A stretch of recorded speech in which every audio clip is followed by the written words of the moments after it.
Friends, എല്ലാവർക്കും നമസ്കാരം. ഇത് ഞാൻ ചേച്ചിയുടെ മോളുടെ ബർത്ത്ഡേക്ക് ഉണ്ടാക്കി കൊടുത്ത കേക്കാണ്. നേരത്തെ ഞാൻ കേക്ക് സെയിൽ ചെയ്തുകൊണ്ടിരുന്നായിരുന്നു കൊറോണ ടൈമിലൊക്കെ. പിന്നെ അത് കഴിഞ്ഞ് നടുവേദനയും അങ്ങനെയുള്ള ചില പ്രശ്നങ്ങളൊക്കെ വന്നപ്പോൾ അത് നിർത്തി കളഞ്ഞതാണ്. ഇപ്പോൾ വീണ്ടും ഞാൻ കേക്ക് ഉണ്ടാക്കിയാലോ എന്ന് പറഞ്ഞപ്പോൾ അവൾ തന്നെ എനിക്ക് വേണ്ട സാധനങ്ങളെല്ലാം വാങ്ങിക്കൊണ്ട് തന്നാണ്. അതുകൊണ്ട് അവൾക്ക് വേണ്ടിയിട്ട് ഉണ്ടാക്കിയ കേക്കാണ്. വളരെ സിമ്പിളായിട്ടുള്ള ഡെക്കറേഷനൊക്കെ കൊടുത്ത് വീട്ടിൽ തന്നെ നമുക്കിത് എങ്ങനെ ഉണ്ടാക്കിയെടുക്കാം എന്ന് നോക്കാം. ആദ്യം തന്നെ നമുക്കിതിലേക്ക് ചേർക്കാനുള്ള പൊടികളെല്ലാം ഒന്ന് അരിച്ച് മാറ്റി വയ്ക്കണം. അതിനായിട്ട് 240 ml കപ്പിലേക്ക് 1 കപ്പ് മൈദയാണ് എടുക്കുന്നത്. എലൈറ്റിൻ്റെ മൈദയാണിത്. നിങ്ങളുടെ കയ്യിലുള്ളത് 250 ml കപ്പാണെങ്കിലും കുഴപ്പമൊന്നുമില്ല കേട്ടോ. ഒരു 2 ടീസ്പൂണോ 1 ടേബിൾ സ്പൂണൊക്കെ മൈദ കൂടിയോ കുറഞ്ഞോ പോയെന്നോർത്തൊന്നും വിഷയമൊന്നുമില്ല. ഇതിലേക്ക് 1 ടീസ്പൂണ് ബേക്കിംഗ് പൗഡറും 1/4 ടീസ്പൂണ് ബേക്കിംഗ് സോഡയും കൂടി ചേർത്ത് 3 പ്രാവശ്യമായിട്ട് അരിച്ച് നന്നായിട്ട് മിക്സ് ചെയ്ത് മാറ്റി വയ്ക്കാം. ഇനി നമുക്ക് വേറൊരു പാത്രത്തിലേക്ക് 4 മുട്ട പൊട്ടിച്ച് ഒഴിച്ചു കൊടുക്കാം. അതിലേക്ക് ഒരു 1/2 ടീസ്പൂൺ വാനില എസൻസും കൂടി ചേർത്തിട്ട് ബീറ്റർ ഉപയോഗിച്ചോ ഇല്ലെങ്കിൽ മിക്സിയിലാണെങ്കിലും നമുക്ക് ചെയ്തെടുക്കാം കേട്ടോ. ബീറ്റർ തന്നെ വേണമെന്ന് നിർബന്ധമില്ല. എന്നിട്ട് നന്നായിട്ടൊന്ന് പതപ്പിച്ചെടുക്കണം. ഈ മുട്ട നന്നായിട്ടങ്ങ് മിക്സായി കഴിയുമ്പോഴേക്കും നല്ലൊരു ഓഫ് വൈറ്റ് കളർ വരുമല്ലോ, അതുവരേക്കും അടിച്ചെടുക്കാം കേട്ടോ.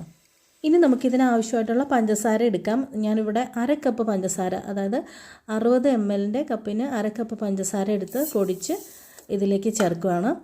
നമ്മൾ 1/2 കപ്പ് പഞ്ചസാര എടുത്ത് പൊടിച്ച് ചേർക്കുമ്പോഴേക്ക് 1/4 കപ്പ് പൊടിച്ച പഞ്ചസാര കിട്ടും. ഇതൊരു 2-3 തവണയായിട്ട് ഇതിലേക്ക് ചേർത്ത് മിക്സ് ചെയ്തെടുക്കാം. സാധാരണ നമ്മൾ കേക്ക് ഉണ്ടാക്കുമ്പോൾ 1 കപ്പ് മൈദയ്ക്ക് 1 കപ്പ് പൊടിച്ച പഞ്ചസാരയാണ് വേണ്ടത്. പക്ഷെ നമ്മൾ ഈ കേക്കിലേക്ക് കണ്ടൻസ് മിൽക്ക് ചേർക്കുന്നുണ്ട്. അപ്പോൾ മധുരം ഒരുപാടായി പോകാതിരിക്കാൻ വേണ്ടിയിട്ടാണ് 1/2 കപ്പ് പഞ്ചസാര എടുത്ത് പൊടിച്ച് 1/4 കപ്പായിട്ട് ചേർക്കുന്നത്. പൊടിച്ച് ചേർക്കുന്നതുകൊണ്ട് പഞ്ചസാര പെട്ടെന്ന് തന്നെ മിക്സായി കിട്ടും. ഇനി നമ്മൾ ഇതിലേക്ക് ചേർക്കുന്നത് മിൽക്കിൻ്റെ എസൻസ് ആണ്.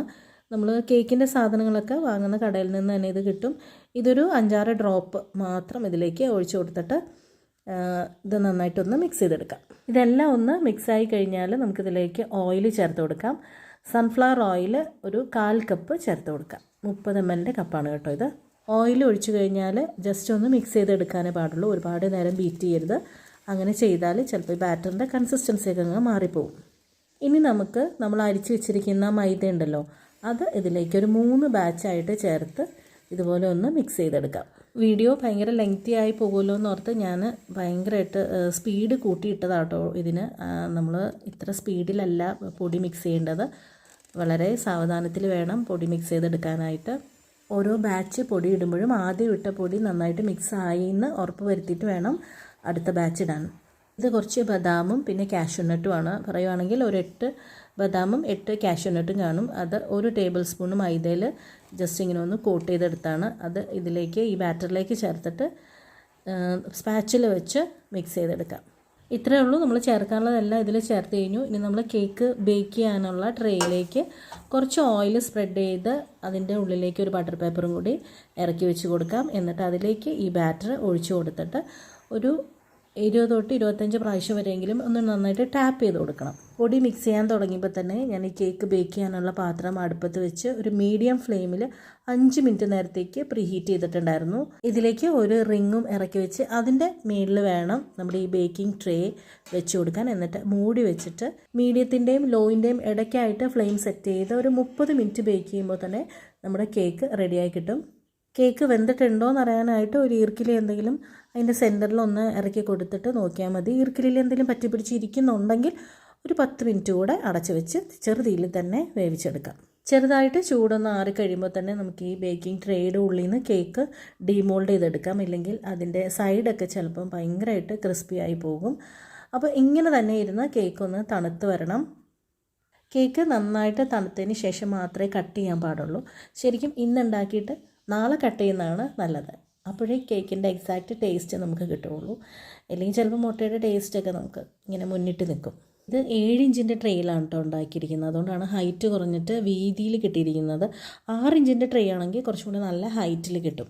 ഇതിവിടെ ഇരിക്കട്ടെ. ഇനി നമുക്ക് കണ്ടൻസ്ഡ് മിൽക്ക് ഉണ്ടാക്കാം. അതിനായിട്ട് 1 കപ്പ് പാലിലേക്ക് 1/2 കപ്പ് പഞ്ചസാര, ചൂട് പാലാണ്, അതിലേക്ക് തന്നെ ഒരു 1/2 കപ്പ് പഞ്ചസാരയും കൂടി ചേർത്ത് അടുപ്പത്ത് വെച്ച് ഇത് കൈയെടുക്കാതെ ഇളക്കി കുറുക്കിയെടുക്കണം.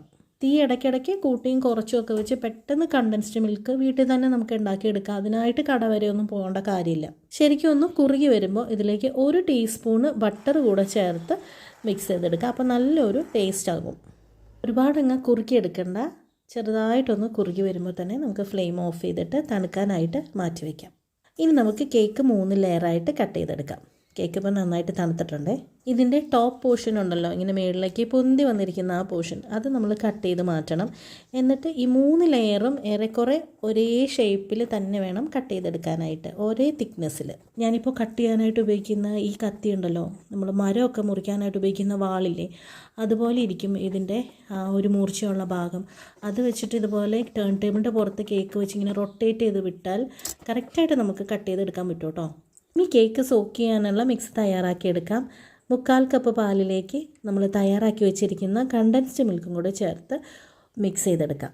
ഈ ഒരു മിക്സിലേക്ക് 3-4 ഡ്രോപ്പ് മിൽക്ക് എസൻസും കൂടെ ആഡ് ചെയ്ത് കൊടുക്കാം. അപ്പോൾ നല്ലൊരു ടേസ്റ്റ് വരും. നമ്മൾ ഉണ്ടാക്കുന്നത് മിൽക്കി നട്ട് കേക്കാണല്ലോ, അപ്പോൾ നട്ട്സും മിൽക്കിൻ്റെ ടേസ്റ്റും എല്ലാം കൂടി വന്ന് നിൽക്കുമ്പോഴാണ് നല്ലൊരു എക്സാക്റ്റ് ടേസ്റ്റ് വരുള്ളൂ. അതൊന്ന് മാറ്റി വെച്ചിട്ട് വിപ്പിംഗ് ക്രീം ഒന്ന് ബീറ്റ് ചെയ്തെടുക്കാം. അതിനായിട്ട് 1 കപ്പ് വിപ്പിംഗ് ക്രീം അളന്നെടുക്കാം. ഒരു കേക്ക് കംപ്ലീറ്റ്ലി കവർ ചെയ്യാനായിട്ട് 1 കപ്പ് വിപ്പിംഗ് ക്രീം ധാരാളമാണ്. ഇനി നമുക്കിത് പ്രോപ്പറായിട്ട് ബീറ്റ് ചെയ്തെടുക്കണം. 3 സ്പീഡിലാണ് നമ്മൾ ക്രീം ബീറ്റ് ചെയ്തെടുക്കേണ്ടത്. ആദ്യത്തേത് ലോ സ്പീഡിൽ ഒരു 5 മിനിറ്റിൽ താഴെ ബീറ്റ് ചെയ്യുമ്പോൾ തന്നെ ഈ ഒരു ടെക്സ്ചറിലേക്ക് വരും. അപ്പോൾ നമുക്ക് സ്പീഡൊന്ന് കൂട്ടി കൊടുക്കാം. മീഡിയത്തിലിട്ട് അടിച്ചെടുക്കണം. അതും ഒരു 5 മിനിറ്റിന് താഴെ വരുള്ളൂ. അപ്പോഴേക്കും ഇതുപോലെ ഒന്ന് ക്രീം ഡബിളായിട്ട് വരും. എന്നിട്ട് ഈ ഒരു കൺസിസ്റ്റൻസി വരും കേട്ടോ. ഈ ഒരു ടെക്സ്ചറിലേക്ക് ക്രീം വരും. ഇപ്പോൾ നമ്മൾ ഒഴിച്ചു കൊടുത്ത ആ ഒരു ക്രീമിൽ നിന്ന് ഇതിൻ്റെ ക്വാണ്ടിറ്റി ഡബിളായി വന്നു, കുറച്ചും കൂടെ തിക്കായി. ഇനി ഹൈ സ്പീഡിലിട്ട് അടിക്കുമ്പോൾ ഈ ഒരു ടെക്സ്ചറിലേക്ക് ക്രീം വരും. ബീറ്ററിൻ്റെ ബ്ലേഡിൽ ഈ ക്രീം നന്നായിട്ട് ഇങ്ങനെ ഹോൾഡായിരിക്കും. അതുപോലെ തന്നെ നമ്മൾ പാത്രം എടുത്ത് ഇങ്ങനെ മറിച്ചാലൊന്നും ക്രീം അതിൽ നിന്ന് ചാടി പോകത്തില്ല. ആ ഒരു ടെക്സ്ചറിൽ വേണം നമ്മൾ ലാസ്റ്റ് അടിക്കുന്ന ആ ക്രീം കൊണ്ടുപോയി നിർത്താനായിട്ട്. ലാസ്റ്റത്തെ സ്പീഡിൽ അടിക്കുമ്പോൾ ഒരു 3 മിനിറ്റൊക്കെ മാക്സിമം അടിച്ചാൽ മതി. അന്നേരത്തേക്കും തന്നെ ഇത് കറക്റ്റായിട്ട് ടെക്സ്ചറിലേക്ക് വരും. ഓവറായിട്ട് തിക്കായി പോകരുത് കേട്ടോ, അത്രയോ നേരം അടിക്കരുതിട്ട്.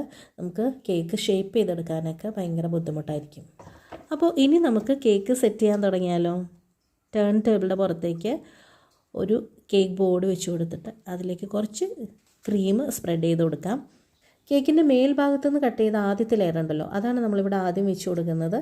എന്നിട്ട് നമ്മളവിടെ മിക്സ് ചെയ്ത് വെച്ചിരിക്കുന്ന പാലിൻ്റെയും കണ്ടൻസ് മിൽക്കിൻ്റെയും ആ ഒരു മിക്സ് ഉണ്ടല്ലോ, അത് നമുക്കിതിലേക്ക് കംപ്ലീറ്റ്ലി സ്പ്രെഡ് ചെയ്ത് കൊടുക്കാം. ആ ഒരു ലെയർ നന്നായിട്ട് സോക്കാവണം കേട്ടോ. അതിൻ്റെ മുകളിലേക്ക് നമ്മൾ വിപ്പ് ചെയ്ത് വെച്ചിരിക്കുന്ന വിപ്പിംഗ് ക്രീം കുറേശ്ശെയായിട്ട് സ്പ്രെഡ് ചെയ്ത് കൊടുക്കാം. സൈഡൊക്കെ ഒന്ന് ക്ലീൻ ചെയ്തെടുത്തിട്ട് രണ്ടാമത്തെ ലെയർ ഉണ്ടല്ലോ, മിഡിൽ ലെയർ, അത് വെച്ച് കൊടുക്കാം. ഇനി നമ്മൾ ആദ്യം ചെയ്ത പോലെ തന്നെ ഉള്ള സ്റ്റെപ്സ് വീണ്ടും റിപ്പീറ്റ് ചെയ്യാം. പാലിൻ്റെ മിക്സ് കംപ്ലീറ്റ്ലി ഒഴിച്ചു കൊടുത്തിട്ട് വിപ്പിംഗ് ക്രീം സ്പ്രെഡ് ചെയ്ത് കൊടുക്കാം. വിപ്പിംഗ് ക്രീം സ്പ്രെഡ് ചെയ്യുമ്പോൾ നമ്മൾ വെച്ചിരിക്കുന്ന ഈ കേക്ക് ഉണ്ടല്ലോ, ആ ഒരു കേക്കിൻ്റെ കട്ടിക്ക് തന്നെ വേണം വിപ്പിംഗ് ക്രീമും സ്പ്രെഡ് ചെയ്യാൻ കേട്ടോ. ഇനി ഏറ്റവും അടിയിലത്തെ ആ ഒരു ലെയറാണ് കേട്ടോ നമ്മൾ ടോപ്പിൽ വെച്ച് കൊടുക്കുന്നത്. വെച്ചിട്ട് നന്നായിട്ടൊന്ന് പ്രസ് ചെയ്ത് കൊടുത്തിട്ട് ബാക്കി വരുന്ന ആ കംപ്ലീറ്റ് മിക്സും ഇതിലേക്ക് ഒഴിച്ച് സോക്ക് ചെയ്തിട്ട് വിപ്പിംഗ് ക്രീം വെച്ച് ഈ കേക്ക് കംപ്ലീറ്റ്ലി ഒന്ന് കവർ ചെയ്തെടുക്കാം. മേൽഭാഗത്ത് ക്രീം സ്പ്രെഡ് ചെയ്ത് കഴിഞ്ഞിട്ട് വേണം സൈഡെല്ലാം ഫില്ല് ചെയ്ത് കൊടുക്കാനായിട്ട്. ഇതുപോലെ ഒരു സ്ക്രേപ്പർ ഉപയോഗിച്ച് സൈഡൊക്കെ ഷേപ്പ് ചെയ്തെടുക്കാം. പാലറ്റ് നൈഫോ അല്ലെങ്കിൽ നമ്മൾ കേക്ക് കട്ട് ചെയ്ത ആ ഒരു നൈഫ് ഉണ്ടല്ലോ, അത് ഉപയോഗിച്ചിട്ടാണെങ്കിലും കേക്കിൻ്റെ മേൽഭാഗം ഷേപ്പ് ചെയ്തെടുക്കാം. കേക്ക് തണുക്കാനായിട്ട് ഫ്രിഡ്ജിലേക്ക് വെച്ച് കൊടുക്കാം. തണുത്ത് വരുന്ന നേരം കൊണ്ട് ഗനാഷ് തയ്യാറാക്കിയെടുക്കാം. 1 കപ്പ് വിപ്പിംഗ് ക്രീം ചെറു തീയിൽ വെച്ച് ചൂടാക്കാം. അതിലേക്ക് 1 കപ്പ് വൈറ്റ് കോമ്പൗണ്ട് ചെറുതായിട്ട് ഗ്രേറ്റ് ചെയ്തതാണ്, അതും കൂടി ഇട്ട് നന്നായിട്ട് മിക്സ് ചെയ്തെടുക്കാം. ഈ വൈറ്റ് കോമ്പൗണ്ട് നന്നായിട്ടൊന്ന് അലുത്ത് വരണേ. കട്ടകളൊന്നും ഇല്ലാതെ നന്നായിട്ട് മിക്സ് ചെയ്തെടുക്കണം.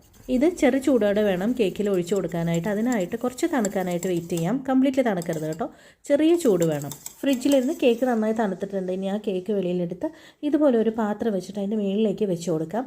അടിയിലും കൂടി ഒരു പ്ലേറ്റും എന്തെങ്കിലും വെച്ച് കൊടുക്കണം കേട്ടോ. നമ്മൾ ഈ ഗനാശ ഒഴിക്കുമ്പോൾ അത് അതിൻ്റെ ആ ഒരു പ്ലേറ്റിൻ്റെ ഉള്ളിലേക്ക് വീഴത്തക്ക രീതിയിൽ വേണം വെച്ച് കൊടുക്കാനായിട്ട്. എന്നിട്ട് ചെറു ചൂടോടുകൂടി തന്നെ നമ്മൾ ഈ ഉണ്ടാക്കിയിരിക്കുന്ന ഗനാശ് ഈ കേക്കിൻ്റെ മുകളിലേക്ക് മൊത്തത്തിലങ്ങ് ഒഴിച്ചു കൊടുക്കാം. കട്ടകളൊന്നുമില്ലാന്ന് ഉറപ്പ് വരുത്തിയിട്ട് വേണം കേട്ടോ ഒഴിച്ചു കൊടുക്കാനായിട്ട്. ഇല്ലെങ്കിൽ ഒന്ന് അരിച്ചെടുത്തിട്ട് ഒഴിക്കുന്നതായിരിക്കും നല്ലത്. നമ്മളിപ്പോൾ ഇത് സെയിൽ ചെയ്യാനുള്ള കേക്കൊന്നും അല്ലല്ലോ, വീട്ടിലെ ആവശ്യത്തിനല്ലേ, അതുകൊണ്ടാണ് അരിക്കാത്തത്. പക്ഷേ ഇതിൽ കട്ടകളൊന്നുമില്ല. സൈഡ് വഴി ഒഴുകിയ ഗനാശ് എല്ലാം ക്ലീൻ ചെയ്തിട്ട് ഫ്രിഡ്ജിലേക്ക് ഒരു പ്രാവശ്യം കൂടി വെച്ച് കൊടുക്കാം. ഒരു 10 മിനിറ്റിന് ശേഷം എടുത്തിട്ട് നമുക്കിത് ഡെക്കറേറ്റ് ചെയ്യാൻ തുടങ്ങാം. ഡെക്കറേറ്റ് ചെയ്യാനായിട്ട് നമ്മളിവിടെ കാഷ്യൂവും ബദാം തന്നെയാണ് എടുത്തിരിക്കുന്നത്. ഒരു 1/2 കപ്പ് കാണും. അത് റോസ്റ്റ് ചെയ്തിട്ടില്ല, റോസ്റ്റ് ചെയ്യാതെ തന്നെ ക്രഷ് ചെയ്തെടുത്താണ്. അതിങ്ങനെ സൈഡ് വഴിയെല്ലാം ആക്കി കൊടുക്കാം.